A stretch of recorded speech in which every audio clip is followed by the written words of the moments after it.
This is my first attachment for my 100 days of podcasting and recording audios. Time I check is 8:06 a.m. and it is the 12th of November 2025. And the first thing I want to say today is about radio.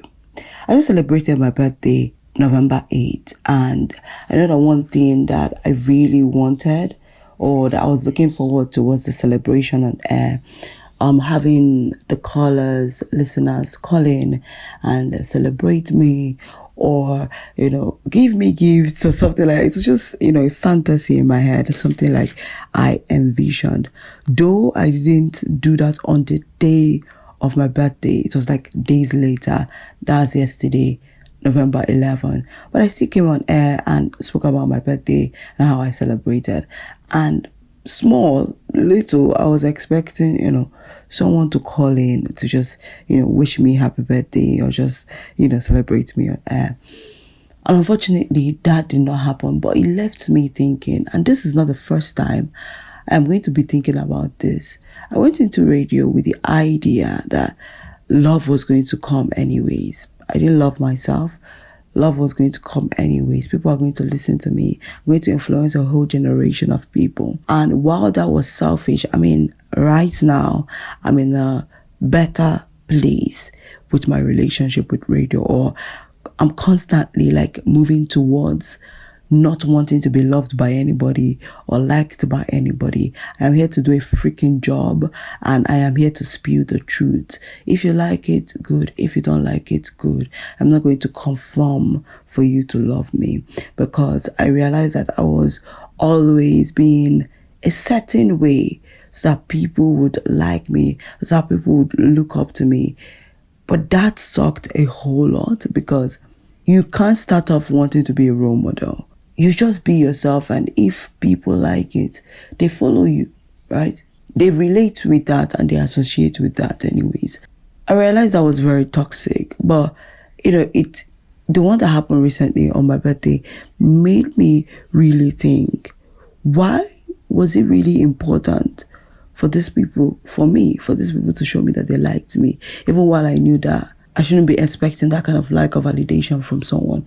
Why was it important for these people to show me that I influenced them or I've impacted their lives? Because the feedback I ever get is, you have a good voice, you have a great personality, I like how you present your shows. And in my head, I'm just like, that is very shallow, that is very surface. Let's go to the deeper part of feedback. Tell me what exactly you love about my presentation. I've gotten one or two of it, but one or two from 2 years of radio presentation, one or two deep feedback of 2 years of radio presentation is very small. Is a very minimal feedback. You can't use that to set up data. You can't use that to feel the pulse of the way people see you or feel about you. Right? So that thing frustrated me. What do you mean I've been doing this thing for 2 years and, all you have to say is that I have a good voice? Bruh, move away from that. So I always expected the feedback to be, how did I change your life? How did I influence you? How did that thing I say make you think? Because I always wanted people to think or see a new perspective, or I wanted to make people's hearts beat. Like when I motivate you, stand up and go and do something with your life. Because really, while I was listening to radio, that's how the radio presenters I listened to made me feel. Thinking back to the guys I listened to, this is how I got an answer. I don't know whether it's the right answer, but this is the answer I got anyways. Now, the people I listened to, like Jude Dawam, Omar, Eze, Oprah Winfrey, the guys that I read that really made me think or see or know that I could have good conversations with people, that I could speak, I could be on radio, I could podcast. These guys, most of them never knew of me. 1. Number 2, I never made any move to give them feedback on how they made me feel, because I felt like there was no need. They should know now. But number 3, I can't remember what any of them really said to make me want to go into radio, or to make me confident, or to make me happy years down the line, yeah? But I know how they made me feel. And I know like the perception of themselves they left me with. So when I think of Oma, I think of trending stories. I think of being up to date. I think of researching. I think of being confident. I think of having a good voice. When I think of Oprah Winfrey, I think of having good conversations with people. I think of being kind. I think of being, saying what you want to say. I think of saying your truth. I think of that. When I think of Trevor Noah, I think of drama. I think of openness. I think of listening. I think of, great storytelling.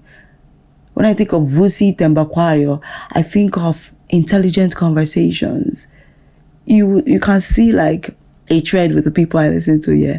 So I can't really remember what any of them said, or a word they said, or a sentence they said that made me want to jump up and do something.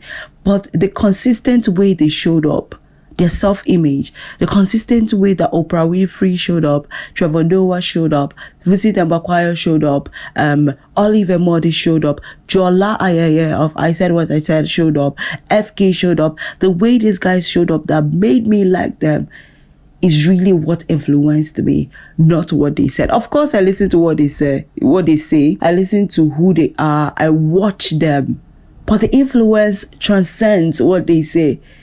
It is more like, who do I perceive them to be? So when I'm hosting a radio show, I am not hosting it saying what Jola said. I am hosting it with the confidence I saw Jola exude while hosting our show. When I'm about to be dramatic on air, I am dramatic anyways, because I know that Trevor was dramatic in his last show. I ask any question I want to ask, because I know that Oprah would have asked that question, because that's who she is. And I want to ask that question. And I'm not going to hold myself back, because Oprah didn't hold herself back. I'm going to be funny anyways, because FK is funny and she doesn't freaking care. She looks like she doesn't care. So because she doesn't care, I shouldn't care too. And my conclusion became that maybe influence transcends what we say, the words we spew, but how people perceive us to be. There is this quote that says, people will forget what you said, but they will never forget how you made them feel. And I think for this case of influence and impact, it's about a feeling of how, when I encountered this person, how they made me feel. And because of my mind holding on to that feeling, when I come into a similar situation, I remember that feeling. And because I want to feel it again, I do. I have a mentor, Oma. Off the top of my head now, I can't remember what Oma have said to me along the line or throughout the years I've been with her or she has mentored me. If I think about it deeply, I'll remember. But right now, I can't remember. But one thing I know for sure is that Oma has made me feel like I can do anything in this world. Oma has made me feel like I need to do more. There is more to do. That the world is my oyster, that I can do anything I want to do, so long as I have the skills and I have the values to add. I should not shy away from adding those skills and values to the world. To conclude, what I'm saying is your self-image really matters. The way people perceive you really matters. And heck, do not build your self-image because of them. Build it because that's who you are. Let people follow you or be influenced by you because of your confidence in yourself. Like, you're not forming to be liked. You're not performing to be liked. The self-image you have is intrinsically who you are. And when people encounter you, whatever feeling they get, let it be original and let it be authentic. So self-image is really important. Perception of self by people is really important, because therein is where the influence lies. They might not remember what you said, but how you made them feel, how you made them, but maybe by sharing that story of yours, you made them feel, oh, if Chinwendu could go through this, I can go through this and I'll come out unscathed. That is influence. Because they're not remembering what you said. They're just remembering how beautiful your story was And though you were afraid to do what you said you wanted to do, you rose up to do it anyway. And when they're afraid, they're like, oh, this girl I listened to was afraid and she came out strong. So yes, I'm afraid, but I'll come out strong. Because I'm not the first person feeling this. There is somebody that has felt it before.